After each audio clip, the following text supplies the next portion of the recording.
하나님 아버지의 사랑과 우리 주 예수 그리스도의 은혜와 평강이 저와 여러분 심령 속에 말씀과 성령으로 충만하시기를 우리 주 예수 그리스도 이름으로 간절히 축원합니다.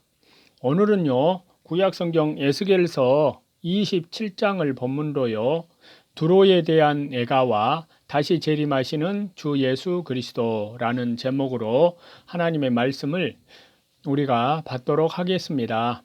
먼저 1절과 3절인데요. 이 본문은 두로라는 나라의 멸망에 대한 말씀의 계속입니다. 두로라는 나라를 위하여 애가를 지으라. 두로가 무역으로 부유해지고 화려하게 되었지만 이제 멸망하게 될 것이기 때문에 그 두로를 위하여 슬퍼하는 노래를 지으라는 말씀입니다. 네가 말하기를 나는 온전히 아름답도다 하였도다. 11절에도요, 아름다움을 온전케 하였도다 라고 거듭 말한 것을 보면은요, 두로라는 나라가 얼마나 아름답게 단장을 하였고 모든 것을 온전하게 건설해 놓았는지를 알 수가 있는데요. 건설이나 단장이나 모든 문화에 있어 더할 나위 없이 최고로 아름답게 꾸며 놓았습니다. 이러한 나라가 두로 외에는 그 당시에는 없었다는 말씀인데요. 4절입니다. 내 지경이 바다 가운데 있으며, 여기에 두로는 육지에 있고 두로는 바다 가운데 있었습니다. 그래서 여기에 너를 지은 자는 경제적으로 아름답게 두로를 건설한 베니게 사람들을 가리킵니다. 5절인데요. 두로를 두 가지로 상징하였습니다. 첫째는 바다에 잘 꾸며진 배로 상징을 하였고요. 두 번째는요, 성으로 상징하였는데요. 스닐은 헤르몬 산을 가리키는데요. 그곳의 잣나무는 아름답고 좋은 나무입니다. 레바논 백향목을 가져다가 돛대를 만들었도다. 백향목은 굵고 단단하며 질이 좋기 때문에요. 돛대의 재료로 그 나무가 쓰인 것입니다. 6절인데요. 바산의 상수리 나무, 이것은 이사야서 2장 13절에 보면은요, 바산의 상수리 나무는 질이 좋은 상수리 나무인 것으로 보입니다. 기띔섬 황량목의 상아로 꾸며 갑판을 만들었도다. 여기서 기띔은요, 구브로 섬을 가리킵니다. 그곳의 황량목은 좋은 나무에다가 상아를 박아서 갑판을 만들었기 때문에 얼마나 아름다운 배인가를 말해주고 있습니다. 상아는 코끼리의 어금니를 말하는데요. 갑판은 나무 등으로 배 위에 깐 넓고 평평한 바닥을 말합니다. 7절인데요. 애굽에 수놓은 가는 배 가장 좋은 배로 돛을 만들었습니다. 엘리사 섬의 청색, 자색, 배로 차이를 만들었도다. 여기서 엘리사는 현재의 시실리 또는 구브로 섬의 일부로 추정이 되고요. 그곳에서 나는 청색, 자색, 배로 차이를 만들었습니다. 이것은 가장 화려하고 고급스러운 재료로 차이를 만들어 쳤다는 것입니다. 8절인데요. 시돈은 두로 북방에 있는 도시이고요. 아르왓은 시돈 북쪽에 있는 작은 섬으로서 그곳에 사는 사람들은 솜씨 있는 사공으로 유명하였는데요.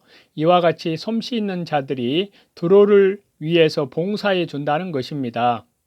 박사가 내 선장이 되었도다. 실력 있는 자들이 두로를 통치하고 있다는 것입니다. 9절인데요. 그 발은 베니게의 항구로 베이루트 북쪽 40km 지점에 있습니다. 노인과 박사들은 경험이 많고 숙련된 기술자들을 가리키고요.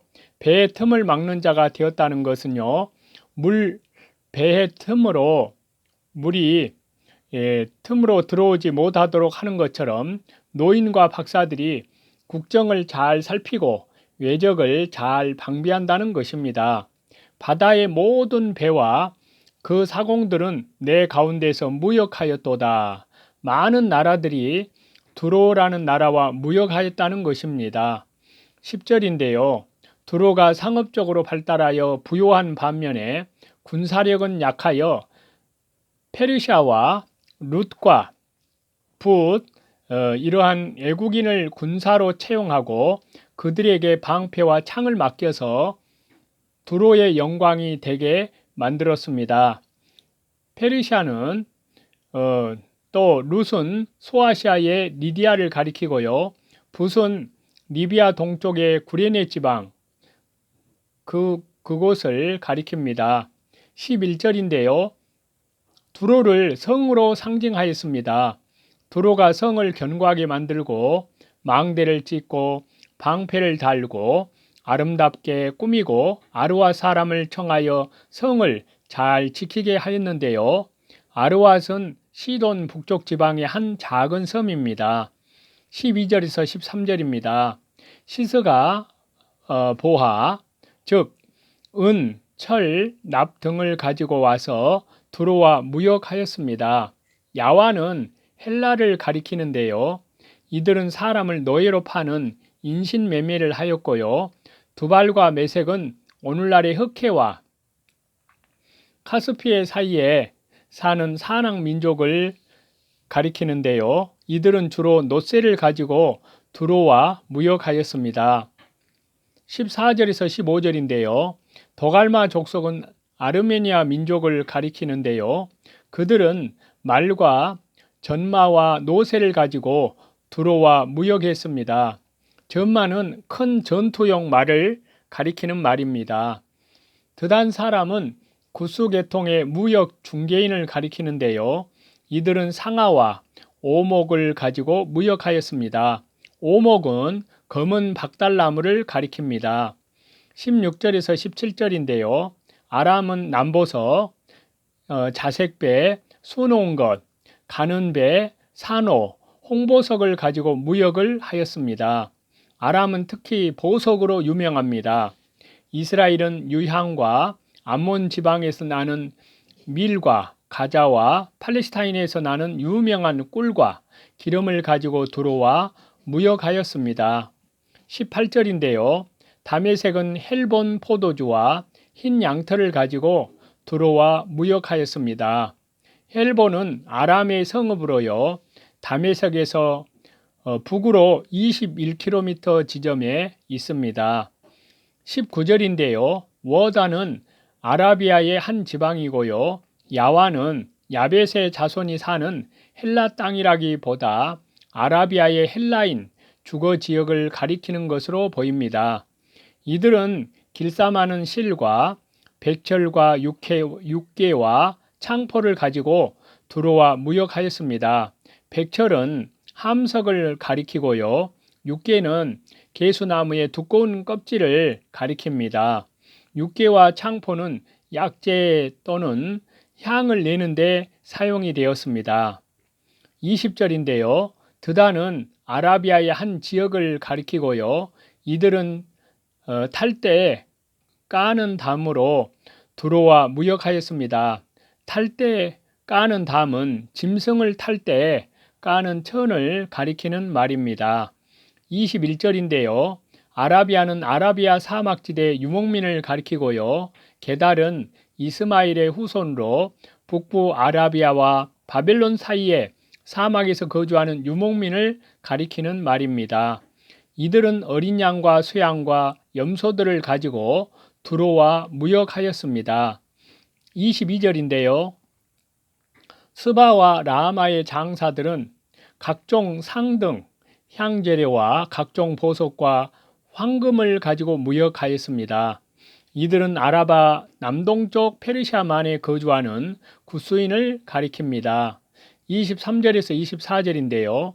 두로는 그 외에 여러 지방과 무역을 하였는데요. 하란은 가나안과 메소포타미아 사이에 대상로의 중간에 위치한 중요 상업도시입니다.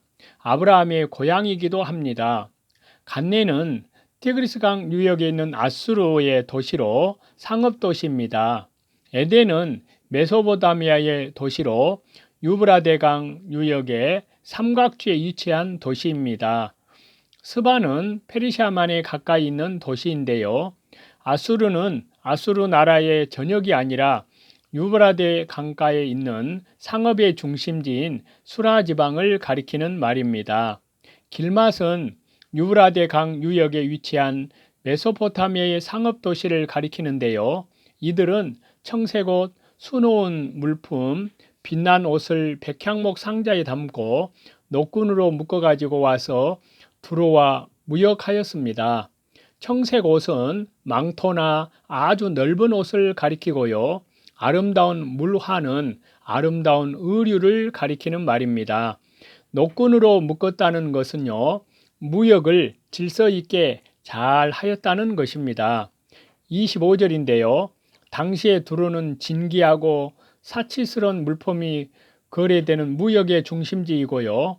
무역으로 부와 영화가 극에 달하였다는 것입니다.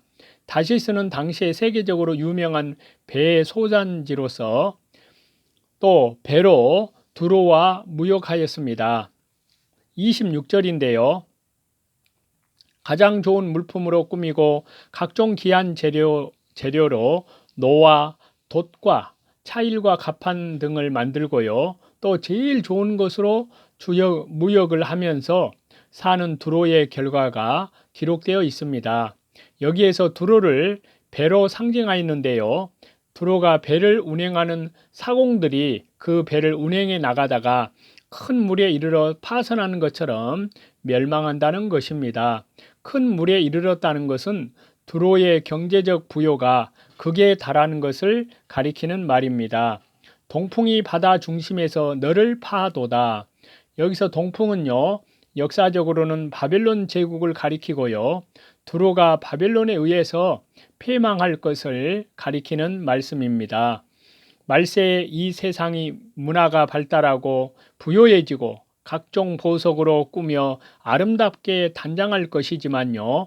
하나님을 떠나 교만하여 인본주의로 나가다가 하나님의 심판을 받아 하루아침에 망할 수 있다는 사실입니다. 27절인데요. 두로가 믿고 의지하던 물질과 나라를 다스리던 유능한 지도자들과 강한 용사들이 하나님의 심판으로 다 멸망하게 될 것을 가리키고 있습니다. 28절인데요. 내 선장은 두로의 지도자들을 가리키고요. 그들이 망할 때, 멸망할 때 부르짖는 소리에 북은 국가들이 흔들리게 된다는 것입니다. 물결은 두로의 주변 국가들을 가리키는 말인데요. 그들이 두로에 멸망하는 것을 보고 큰 소리로 애통하며 슬퍼할 것을 가리키는 말씀입니다. 29절에서 32절인데요. 노를 잡은 자와 사공과 바다의 선장들은 두로와 함께 바다 가운데서 무역을 하던 유명한 자들을 가리키는 말입니다. 두로같이 바다 가운데에서 적막한 자 누구인고 하나님의 심판을 받아 멸망당한 두로의 상태가 얼마나 처참한가를 가리키는 말입니다. 세상을 이끌어가던 패권 국가가 멸망하면 세상에서 가장 미천하고 적막하게 되는 것입니다. 33절인데요. 두로의 무역으로 인하여 열국이 경제적으로 많은 덕을 보고 풍요하게 되었다는 것입니다. 34절에서 35절인데요. 하나님의 심판으로 두로가 망할 때에 두로와 함께 나가던 사람들이 다 놀라고 두려워하게 된다는 것입니다. 36절인데요. 열국의 상고는 장사꾼들을 가리키고요. 또한 지도자들을 말하고 있습니다. 왜냐하면요. 지도자들은 각기 자국의 이익만 추구하기 때문입니다. 열국의 지도자들인 두로가 망한 것을 보고 비웃게 된다는 것입니다. 두로가 전에 이스라엘이 멸망하여 경제적 이권이 자기에게 돌아오게 될 때 아하 좋다 하며 이스라엘을 조롱하고 비웃었고 교만하여 열국을 멸시했기 때문에 이제는 두로가 멸망할 때에 열국이 비웃게 될 것이라는 말씀입니다. 다시 잊지 못하리라. 두로가 영원히 멸망하여 회복되지 못할 것을 가리키는 말씀입니다. 우리는 이 본문의 말씀을 통하여 국제 교역을 통해서 세계적인 상업 도시로 발돋움한 두로라는 나라는 자신들의 돈과 군사력을 바탕으로 근동 지방의 중심지가 되었고요. 나는 온전히 아름답다라는 착각과 교만과 자만에 빠져서 피조물로서의 겸허함을 상실하였습니다. 이처럼 하나님과 주 예수 그리스도가 없는 외적인 성공은 모래 위에 지은 집처럼 순식간에 허물어질 수밖에 없는 것입니다. 하나님과 주 예수 그리스도가 없는 물질적 번영은 반드시 그 한계에 부딪힌다는 것입니다. 오늘날 성도들도 두로의 멸망을 통해 반드시 명심해야 할 것이 있습니다.